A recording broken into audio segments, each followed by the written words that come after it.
Dobar dan, dragi učenici, i dobrodošli na još jedan sat engleskog jezika za 6. razrede. Današnja tema su kućni ljubimci budućnosti i nastavak je to na prošlu video lekciju o neobičnim kućnim ljubimcima. Moje ime je Karolina i danas ću biti vaša učiteljica. Na kraju ovog nastavnog sata moći ćete razumjeti tekst o kućnim ljubimcima, povesti razgovor o kućnim ljubimcima, te uspješno prezentirati poster o svojem budućem kućnom ljubimcu. Molim vas, pripremite sav potreban pribor za današnji sat, bilježnicu, olovku, gumicu, jedan od uređaja sa spajanjem na internet i ako je moguće uređaj s opcijom skeniranja QR kodova za izravan pristup interaktivnim sadržajima izvan prezentacije. Također, voljela bih vas podsjetiti da ako gledate snimku preko YouTube kanala, u svakom trenutku istu možete pauzirati i nastaviti nakon što ste spremni za dalje. To vrijeme će vam biti potrebno dok uvježbavate zadatke. Kao što sam rekla, ovo je nastavak na prošlu lekciju Unusual Pets. Ako ste je propustili, lekciju možete pogledati na navedenoj poveznici ovdje ili očitavanjem priloženog koda. Samo bih vam skrenula pozornost na linkove koji su prisutni u cijeloj prezentaciji, koji su jednim svojim dijelom uvijek isti. To je upravo ovaj ovdje bit.ly dio. Iza kose crte nalazi se naziv ili skraćeni naziv sadržaja do kojeg trebate doći. To vam možda olakša put do vanjskih sadržaja. Dear students, it's time to start with our new lesson. As you might remember from our previous lesson, we sorted out our pets into 4 categories: usual pets, exotic pets, digital pets, and robot pets. Usual pets are the most common pets that people own. Exotic pets are rare, and their owners need to take special care of them. Digital pets live on our screens, and robot pets are a new trend and they are getting smarter as we speak. Ako se prisjetimo u prošloj lekciji, podijelili smo naše kućne ljubimce upravo u ove 4 kategorije. Najčešće obične kućne ljubimce, rijetke, to jest egzotične kućne ljubimce, digitalne, one koji žive na našim ekranima, i roboljubimce koji postaju sve sličniji našim pravima. Ili when talking about pets, we might wonder what the future brings. What will they look like in the future? Is there a particular pet that you would like to own in the future? Kada razgovaramo o kućnim ljubimcima budućnosti, zanima nas kakvi će oni biti, kako će izgledati. Ima li možda neka određena vrsta koju biste rado posjedovali? We also need to know more about our pets in the past and in the present moment. We know as a fact that many famous historical characters had the most unusual pet companions because they didn't want to settle for a usual one. Today, we are witnessing different craze when talking about pets. Postoje informacije da su slavni ljudi iz prošlosti posjedovali neobične kućne ljubimce, a danas su trendovi u posjedovanju kućnih ljubimaca šareni i u najmanju ruku neobični. One of them is cloning. Cloning is not a new thing. Over the last 50 years, scientists have been cloning different animals, even pets. The most famous cloned animal in the world is Dolly the sheep. She died when she was 6, unfortunately. What I would like you to do now is to take a few moments to think about why cloning is considered to be either good or bad, or maybe there are facts for both views. Spare a few moments and try to think about the good and bad sides to cloning. Come back to this video lesson when you come up with your original ideas. Kloniranje nije ništa novo. Najpoznatija klonirana životinja bila je ovca Dolly. Je li kloniranje dobro ili loše? Posveti malo vremena razmišljanju o dobrim i lošim stranama kloniranja. Here are the 2 opposite views on the topic of cloning. One big US company has cloned over 1,000 animals so far. Many animal welfare organizations are fighting against cloning. They think this is unnecessary, especially because there are so many existing pets in need. Indeed. On the other hand, some pet owners want to stay connected with their beloved pets. They see cloning as an opportunity to stay together with them. Kao što vidimo, različite skupine vide kloniranje kroz različite perspektive. Jedni kažu da je ono nepotrebno, a životinja koji trebaju dom i onako je puno. Drugi kažu da su toliko vezani za svoje kućne ljubimce da ih daju klonirati kako bi ostali što duže s njima. But have you ever heard of glow-in-the-dark pets? Similar as Homer here, I wonder why people want such pets.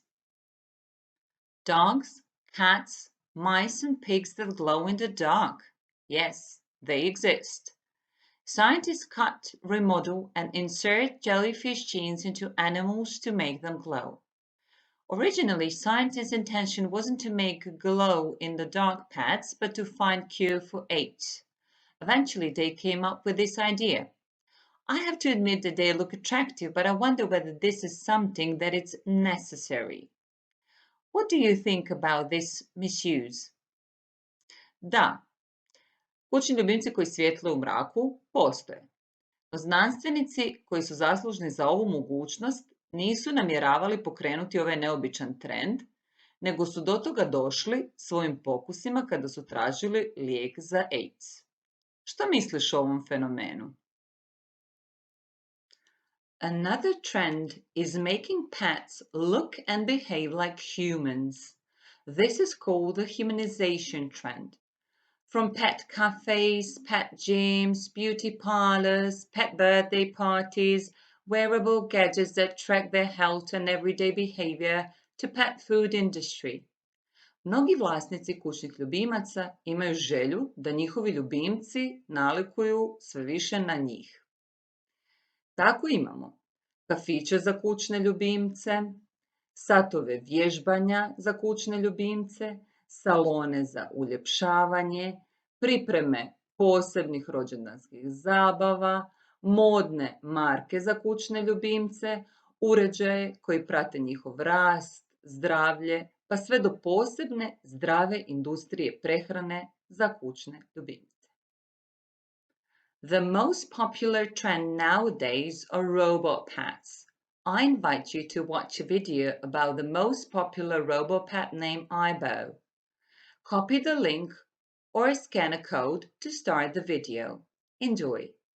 Najpopularniji od svih modernih kućnih ljubimaca su upravo kućni ljubimci roboti.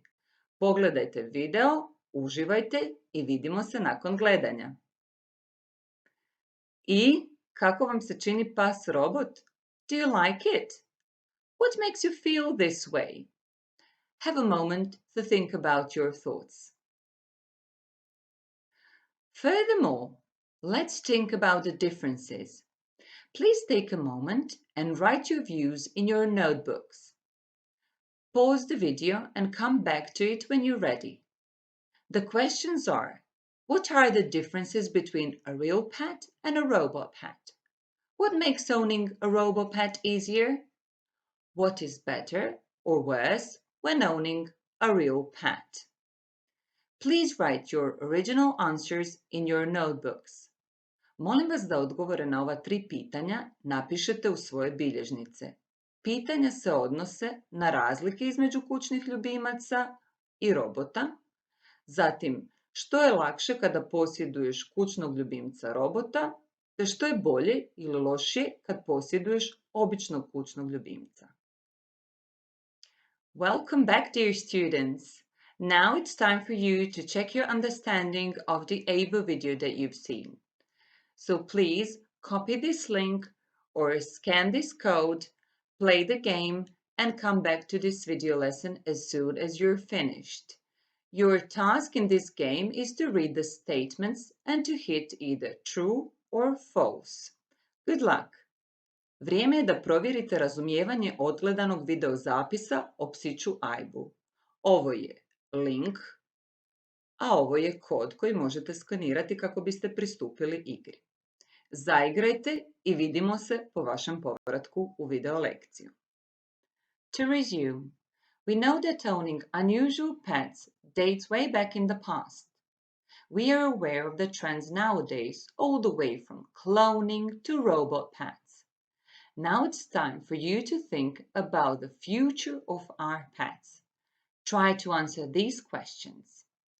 What kinds of pets will we have in the future? Koje vrste kućnih ljubimaca ćemo imati u budućnosti? What will they be like? Kakvi će oni biti? What will be the purpose of our pets in the future? Koja će biti njihova svrha u budućnosti? Will we have more robot pets in the future? Hoćemo li imati sve više kućnih ljubimaca robota u budućnosti? What will or won't they be able to do? Što će oni sve moći? Will we feel the same love for them as for real pets? Hoćemo li osjećati istu vrstu ljubavi za njih kao i za ove kućne ljubimce na koje smo navikli sada? Will they be just toys or gadgets? Hoće li oni biti samo igračke ili spravice? Will they help us in everyday life and how? Hoće li nam pomagati u svakodnevnom životu i na koje načine? Will they have feelings? Hoće li oni imati osjećaje? Will they learn from us or will we learn from them? Hoće li oni učiti od nas ili ćemo mi učiti od njih? Now please, pick 5 questions and answer them in your notebooks. But before you start, don't forget to use your sentences the correct way. When writing about the future events, we use future simple, as you may see here on the right. In affirmative, positive sentences, we use will for all the subjects. In negative sentences, apart from using will, we need to add not to. To offer you more practice on future simple, I have created this game for you. Please type in the link or scan a code and have fun playing this game. When finished answering your 5 questions from the previous slide, come back to this video lesson. Good luck! Još malo vježbe futura nalazi se na poveznici, ovo je upravo ovdje.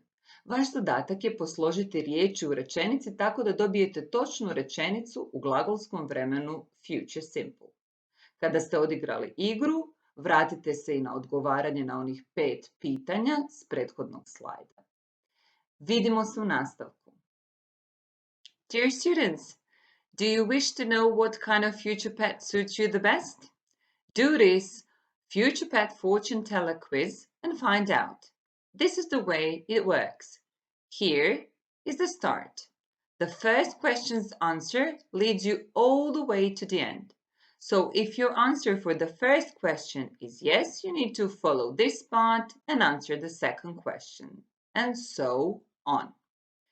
Please hit pause and come back to this video lesson once you have found out which type you are.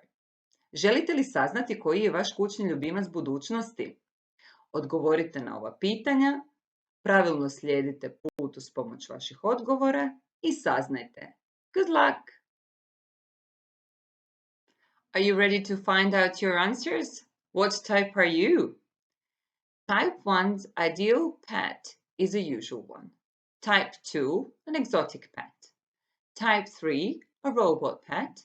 And type 4, a digital one. Let's read the descriptions out. Type 1. Your dream pet will be either a cat or a dog. You like real animals. You won't settle for anything else. Type 2. You will be a proud owner of an exotic pet. You will take good care of it.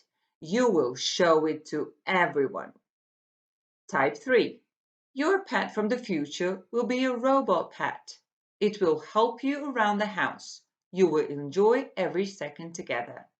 Type 4. You will own a digital pet in the future. You will carry it everywhere you go. You won't have to worry about leaving it at home all alone. So are you pleased with your answers? Don't forget your answer because we are going to need it a bit later. Vaši rezultati, tip 1, idealan je za posjedovanje običnog kućnog ljubimca. Tip 2, za egzotičnog. Tip 3, za kućnog ljubimca robota i tip 4, za digitalnog kućnog ljubimca. Jeste li zadovoljni? Ne zaboravite koja ste vrsta vlasnika jer će nam ta informacija trebati malo kasnije. Not to forget, all 4 types of our pets need different care. I would like you to think about these differences. Look at the statements on this page. Is particular statement advantage or disadvantage? What do you think? For example, the statement, you don't need to take it out for a walk, is this an advantage or disadvantage? Taking our dogs for a walk is also good for us, isn't it? Svaka od naše 4 vrste kućnih ljubimaca ima svoje razlike. Pogledajte ove izjave i razmislite jesu li te izjave zapravo prednosti ili nedostaci u posjedovanju kućnih ljubimaca. Do you remember your fortune teller quiz result? Can you imagine owning this pet? Can you also think about the positive sides when owning such a pet? What is more, can you think about the bad sides to this? You will now defend both sides. Have a little think. Write one strong reason for and one strong reason against. And explain them. Sjećaš li se svog rezultata kviza o svom budućem kućnom ljubimcu? Možeš li zamisliti suživot s njim? Pokušaj razmisliti i o dobrim i o lošim stranama posjedovanja takvog kućnog ljubimca. Uzmi trenutak za razmišljanje i u svoju bilježnicu napiši po jedan snažan argument za i protiv. Vidimo se ubrzo. Dragi učenici, kako bismo zaokružili ovu našu temu o kućnim ljubimcima, vaš zadatak je izraditi poster o svom budućem kućnom ljubimcu i vježbati njegovo prezentiranje. Here is a cheat sheet for your homework. It takes 5 steps to successfully finish your homework. Step 1. You need to find a picture or draw your future pet. Step 2. You need to organize your text around 6 areas by answering these questions. Question number 1. What will your future pet be? 2. What will your future pet look like? 3. What will your future pet be like? 4. What will be its strengths? 5. What will be its weaknesses? And 6. Why will your pet be the best for you? We follow step 3, where we personalize our posters with images, pictures, icons, or simple messages. Step 4 is to practice, practice, and practice more. And step 5, give a presentation to your family or record it for your virtual class. Za uspješnu zadaću slijedi ovih 5 koraka.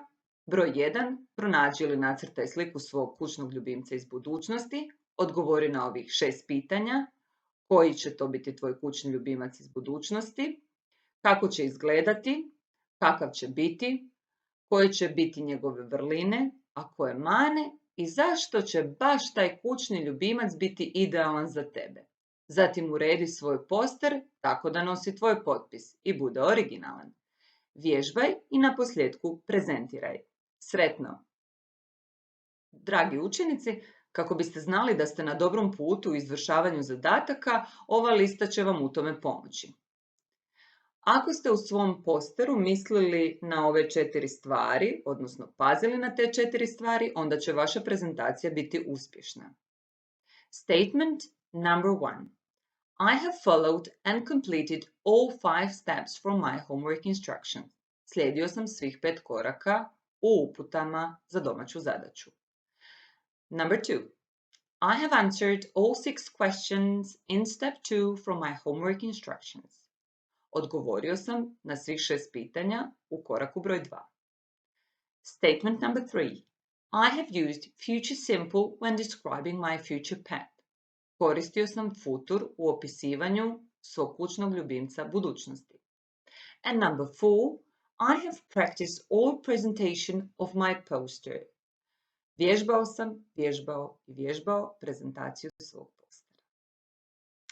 And finally, to see where you stand and where you need to go, do this self-check. The first statement that needs to be checked, excellent, good, or not yet, is, I can understand and talk about pets of the future. Second one, I can make a poster about my future pet. And the last one is, I can present my poster about my future pet to an audience. Depending on how secure you feel in these areas, you will tick either excellent, good, or not yet. Dragi učenici, kako biste sami procijenili svoje znanje, molim vas ispunite ovu listu samoprocjene. Imamo 3 izjave i ovisno o tome kako sigurno se osjećate u svakom od 3 područja, ovdje ćete označiti kućice. Prva izjava je, razumijem i mogu razgovarati o kućnim ljubimcima budućnosti. Druga je, mogu izraditi poster na ovu temu. I treća je, mogu prezentirati svoj poster o svom kućnom ljubimcu budućnosti publici. To bi bilo sve. Nadam se da je bilo dovoljno informativno i zabavno. Meni je bilo zadovoljstvo. Vidimo se sljedeći put. Doviđenja. Goodbye.